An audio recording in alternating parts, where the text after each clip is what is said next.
नमस्कार, STV news की special corona bulletin देख रहे हैं आप और मैं हूं रणधीर कुमार। मार गोली साला को मार दे, अब मर जाए हम दूध पूछ के लॉकडाउन वाले बा, हम लॉकडाउन वाले बा। देखिए आदमी का मुआ दिया बिना ऑक्सीजन बाहर, यही मोतिहारी सदर हॉस्पिटल। ऑक्सीजन बाहर में बेटा का मुआ, हमारा बेटा का मुआ दिया, हमारा बेटा का मुआ दिया। ऑक्सीजन बाहर ना देना, कोई नहीं बोल रहा है, कोई नहीं बोल रहा है, हमारा बेटा के ऑक्सीजन बाहर मुआ दिया, हमारा बेटा के ऑक्सीजन बाहर मुआ दिया। कोई आता है, बेड नहीं खाली है, बेड नहीं खाली है, पर नहीं है, कोई बैठा ना भाई, कोई नहीं खे, बैठा ना। सोशल मीडिया पर कल से वायरल हो रहा यह वीडियो कहीं और का नहीं, मोतिहारी का ही है। कोरोना और सिस्टम की लापरवाही का शिकार एक पिता अपने जवान बेटे के खो जाने की वजह से गम और गुस्से में हैं। गुस्से में वे पूरे सिस्टम को आईना दिखा रहे हैं। भले ही उनकी भाषा थोड़ी अलग है, लेकिन उनका गुस्सा जायज़ है। इस संबंध में एसटीवी न्यूज़ को मिली जानकारी के अनुसार कल पहाड़पुर के एक 25 वर्षीय कोरोना संक्रमित युवक को सदर अस्पताल मोतिहारी लाया गया। परिजनों के अनुसार आईसीयू में वेंटिलेटर वाले डॉक्टर के नहीं रहने के कारण कोरोना संक्रमित युवक की मौत हो गई। परिजनों का आरोप है कि मरीजों को ऑक्सीजन और इलाज समय पर नहीं मिल रहा। अपने इकलौते और जवान बेटे की मौत के बाद पिता पर जो गुजरी, उसके फलस्वरूप यह वीडियो सामने आया। डीएम के लाख शक्ति के बावजूद मोतिहारी सदर अस्पताल में लापरवाही से जुड़ी कई तरह की खबरें सामने आ रही हैं। कई लोग ऑक्सीजन, रेगुलेटर, वेंटिलेटर न होने की शिकायत कर रहे हैं। कुछ लोगों ने तो यहां पैसे लेकर ऑक्सीजन हेराफेरी की भी बातें कही है। हालांकि एसटीवी न्यूज़ ऑक्सीजन हेराफेरी से जुड़ी खबर की पुष्टि नहीं करता है। इस मसले पर जिला प्रशासन का क्या कहना है, यह जानने के लिए एसटीवी न्यूज़ ने एडीएम शशि शेखर चौधरी से फ़ोन पर बात की। देखिए क्या कहा उन्होंने। सर, ये कुछ खबर मिल रही थी कि सदर हॉस्पिटल में ऑक्सीजन वगैरह को लेकर के लोग शिकायत कर रहे हैं कि नहीं है अवेलेबल कई लोग। तो अभी क्या पोजीशन है? ये क्या है ना कि पेशेंट को इन एंटिसिपेशन, जो हमारे पेशेंट के परिजन हैं, उनके अटेंडेंट हैं, उनको लगता है जी। अभी तक हम लोग कभी किसी पेशेंट को ऑक्सीजन ना आईसीयू में न वार्ड में कहीं कभी होने दिए हैं। हम लोग के पास सदर अस्पताल में पर्याप्त संख्या में, और उसके लिए प्रशासन की एक अलग से टीम लगी जो इसको पूरा रेगुलेट कर रही है जी। जिसमें डीसीएलआर सदर हैं, उनका एक टीम है, फिर रशीद हैं मजिस्ट्रेट के रूप में, और भी लोग हैं, हम भी हैं, सब लोग देख रहे हैं। अनिल जी अलग से फीलिंग कराने के लिए, एडीएम आपदा फीलिंग कराने के लिए हरसिद्धि से, कांटी से उसका लाइजनिंग कर रहे हैं। तो ये होता है कि अटेंडेंट को लगता है कि हमेशा हमारे पास 1-2 सिलेंडर रिजर्व में रहे। अच्छा, ठीक है ना। आज तक तो ऑक्सीजन के कारण न कोई कैजुअलिटी हुआ है, न कहीं किसी को कमी हुआ है। और ऑक्सीजन का रिप्लेसमेंट हमारे पास कंसंट्रेटर भी है जी। 60 कंसंट्रेटर है जिसका कि हम लोग इस्तेमाल कर रहे हैं। तो 60 कंसंट्रेटर में कुछ सिंगल वाले हैं, कुछ डबल वाले हैं जी। तो उससे लगभग 90% को तो हम लोग जो थोड़ा सा 90 अपना मेंटेन कर रहे हैं ऑक्सीजन लेवल, तो उनको तो कंसंट्रेटर से ही हम लोग ऑक्सीजन दे रहे हैं जी। और हम लोग को बाहर से केयर से भी उसमें 10-15 मिला है। फिर ये मुजफ्फरपुर से एसकेएमसीएच से 10 आया, और पहले से मेरे पास था, कुछ पीएचसी में था, वो कंसंट्रेटर भी मंगाया। तो मिला जुला के 60-61 कंसंट्रेटर मेरे पास है, और ऑक्सीजन सिलेंडर भी है, उसमें कहीं कोई दिक्कत नहीं। अभी हम खुद राउंड लेके आए हैं। जी जी, यानी पर्याप्त मात्रा में है। बिल्कुल बिल्कुल बिल्कुल।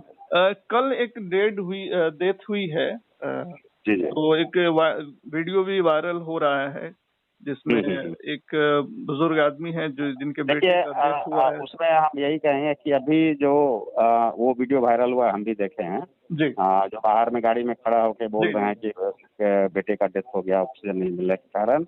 वो जो पेशेंट आया था ब्राउड टू डेथ लाने के क्रम में ही उनका डेथ हो चुका था जी। और वो जबरदस्ती कर रहे थे कि नहीं इसको हॉस्पिटलाइज कीजिए। तो डेथ पेशेंट को हम हॉस्पिटलाइज नहीं कर सकते हैं और भी मरीजों को इन्फेक्शन बढ़ सकता है उसमें। जी और टेस्ट वाले केस में कैसे करेंगे? हालांकि उसके लिए एक अलग से टीम भी बनाई गई है, जांच हो रही है, लेकिन प्रथम दृष्टया जो हम लोग जांच किए हैं उसमें यही पाया गया है कि ब्रॉड टू डेथ था, इसलिए उसको एडमिट वहाँ नहीं किया गया और उसके कारण ही उनके परिजनों के द्वारा किया गया। ये मतलब वो लोगों को मतलब कि मैसेज जाने से थोड़ा सा जो यहाँ के आम जनता है जी वो दिग्भ्रमित भी हो रहे होंगे। जी जी जी तो अब हम लोग डीएम सर के आदेश से एक टीम का गठन हुआ है जिसमें हम भी रहेंगे। जी हम लोग जो यहाँ पे कर रहे हैं जी या इस तरह का जो सूचना आता है तो उसकी जांच करके मीडिया के माध्यम से लोगों को बताएंगे भी कि जी। क्या केस तो इसमें हो रहा है, बट वो जो बोल रहे हैं जी वो प्रथम दृष्टया वो सही नहीं पाया गया, वो गलत है। जी सर, कोई ऐसा नंबर है जिसको अगर कोई प्रॉब्लम हो रही है तो किसी अधिकारी को या किसी ऐसे कंट्रोल रूम को फोन करें कि हाँ कंट्रोल रूम मेरा चल ही रहा है वहाँ, जी उसका टोल फ्री नंबर भी है और ये नंबर भी है, वहाँ पे दोनों चल रहा है। जी जी 242-415 ये चल रहा है, एक टोल फ्री नंबर भी है, आप उस पर कॉल कर सकते हैं। वहाँ से हम लोग को तुरंत मैसेज आ जाता है। कंट्रोल रूम का ग्रुप बना हुआ है जिसमें हम लोग सारे जुड़े हुए हैं। जी ऐसे सदर अस्पताल में देख रहा हूँ डीएम सर के आदेश के अनुसार जी वरीय पदाधिकारी के रूप में, तो कोई भी दिक्कत किसी को हो तो हमसे भी संपर्क करते हैं लोग, जी जी कोई दिक्कत नहीं है। जी ओके सर, बहुत बहुत शुक्रिया तमाम जानकारी के लिए। पूरा विश्व कोरोना महामारी से जूझ रहा है। हमारे देश में भी कोरोना की दूसरी लहर ने तांडव मचा रखा है। सारी तरह की गतिविधियों पर इस त्रासदी ने ब्रेक लगा दिया है और लोग अपने घरों में ही कैद होने के लिए मजबूर हो गए हैं। हमारा बिहार भी इससे अछूता नहीं है। इस विकट परिस्थिति में कई ऐसे घटनाएं घट रही हैं जो रूह को अंदर तक झकझोर दे रही है। देश में कोरोना संक्रमण से हर दिन 4000 से ज़्यादा लोगों की जान जा रही है। अब तक 2,58,000 से ज़्यादा कोरोना मरीज अपनी जान गंवा चुके हैं। स्वास्थ्य मंत्रालय की ओर से जारी ताज़ा आंकड़ों के अनुसार देश में पिछले 24 घंटे में 3,62,727 नए कोरोना के केस आए हैं और 4120 संक्रमितों की जान चली गई है। हालांकि 3,52,181 लोग कोरोना से ठीक होकर डिस्चार्ज भी हुए हैं। इससे एक दिन पहले मंगलवार को 3,48,421 नए केस सामने आए थे। 12 मई तक देश भर में 17,72,14,256 कोरोना के वैक्सीन दिए जा चुके हैं। बीते दिन 18,94,991 टीके लगाए गए। वहीं अब तक करीब 31 करोड़ टेस्ट किए जा चुके हैं। बीते दिन 18,64,000 कोरोना के सैंपल के टेस्ट किए गए, जिसका पॉजिटिविटी रेट 19% से ज़्यादा रहा। बुधवार शाम तक के रिपोर्ट के मुताबिक देश में 2,37,03,665 लोगों में अब तक कोरोना की पुष्टि हुई है, जिनमें से 1,97,34,823 लोग ठीक होकर डिस्चार्ज किए जा चुके हैं। वहीं अभी देश में 37,10,525 कोरोना के एक्टिव केस हैं, जबकि 2,58,317 कोरोना संक्रमित लोगों की जान जा चुकी है। देश में कोरोना से मृत्यु दर 1.09% है, जबकि रिकवरी रेट 83% से भी ज़्यादा है। वहीं एक्टिव केस बढ़कर 16% हो गए हैं।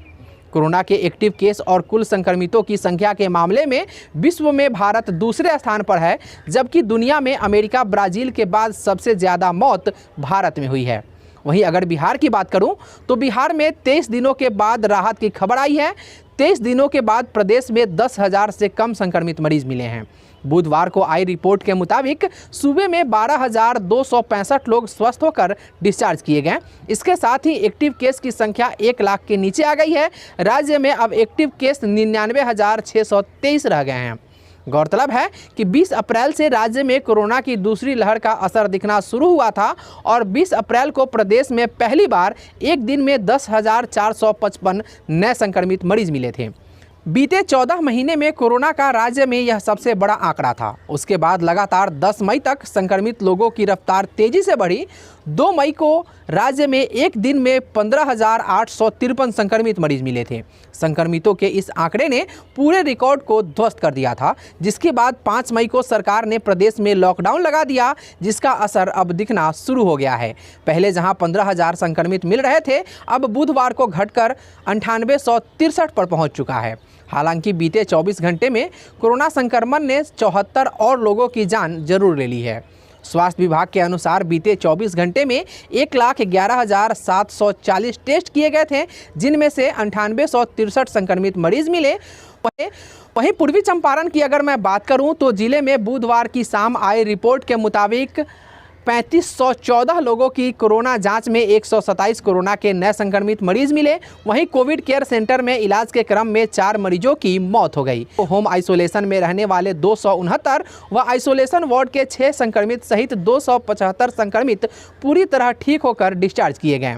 जिले में अप्रैल से अभी तक 7375 संक्रमित मरीज मिले हैं, जिनमें से 4225 मरीज पूरी तरह ठीक हो गए हैं। शेष बचे संक्रमितों में 349 को आइसोलेशन वार्ड, 15 को रेफर किया गया तथा 2392 को होम आइसोलेट किया गया है। जिले में फिलहाल 2856 एक्टिव केस हैं। वहीं बुधवार को मोतिहारी में 46 संक्रमित मरीज मिले। बिहार के सिवान में कोरोना संक्रमण की क्या स्थिति है, देखिए एसटीवी न्यूज़ के सिवान संवाददाता मोहम्मद सादिक की ये रिपोर्ट। बिहार में कोरोना संक्रमण जिस तेजी से फैल रहा था, अब उसमें लगातार गिरावट दर्ज की जा रही है। ये एक अच्छा और शुभ संकेत है बिहार वासियों के लिए, लेकिन लोगों की लापरवाही के वजह से जितनी तेजी से गिरावट दिखनी चाहिए थी उतनी नहीं दिख रही है। अभी भी दिन में लोग बेपरवाही और मस्ती में मार्केट में घूमते और टहलते नजर आ रहे हैं। हालांकि जिला प्रशासन लगातार कड़ाई कर रही है, माइकिंग कर रही है, लोगों को जागरूक करने की कोशिश कर रही है, लेकिन फिर भी कुछ लोग ऐसे हैं जो मानने को तैयार नहीं। अगर वो थोड़ा और समझदारी का परिचय दें और मार्केट में बेवजह ना निकलें तो शायद ये ग्राफ बहुत तेजी से नीचे आएगा। इसी क्रम में सीवान में जो सरकारी आंकड़े मिले हैं 12 मई को, उसके अनुसार पॉजिटिव केस की संख्या 12,794 बताई गई है। वहीं डिस्चार्ज मरीजों की अगर बात करें तो 10,747 ऐसे कोरोना संक्रमित मरीज थे जिन्होंने कोरोना पर फतह हासिल कर अपने घर वापस लौट गए हैं। मरने वालों की संख्या की बात करें तो 64 लोगों ने कोरोना संक्रमण की वजह से अभी तक अपनी जान गंवा बैठे हैं। अभी भी एक्टिव मरीजों की संख्या 1983 बताई गई है 12 मई के रिकॉर्ड के अनुसार। इसी बीच खबर आ रही है कि सूबे में लॉकडाउन को 10 दिनों के लिए बढ़ा दिया गया है, यानी अब लॉकडाउन 25 मई तक रहेगा। मुख्यमंत्री नीतीश कुमार ने ट्विटर पर लिखा कि आज सहयोगी मंत्रियों एवं पदाधिकारियों के साथ बिहार में लागू लॉकडाउन की स्थिति की समीक्षा की गई। सूबे में लॉकडाउन का सकारात्मक प्रभाव दिख रहा है, अतः बिहार में 10 दिनों अर्थात 16 मई से 25 मई तक लॉकडाउन को विस्तारित करने का निर्णय लिया गया है। गौरतलब है कि सूबे में पहले 15 मई तक लॉकडाउन लगाई गई थी। उत्तर बिहार की तमाम खबरों और डिबेट्स के लिए जुड़े रहिए हमारे साथ और देखते रहिए एसटीवी न्यूज़, सच की आवाज़। नमस्कार।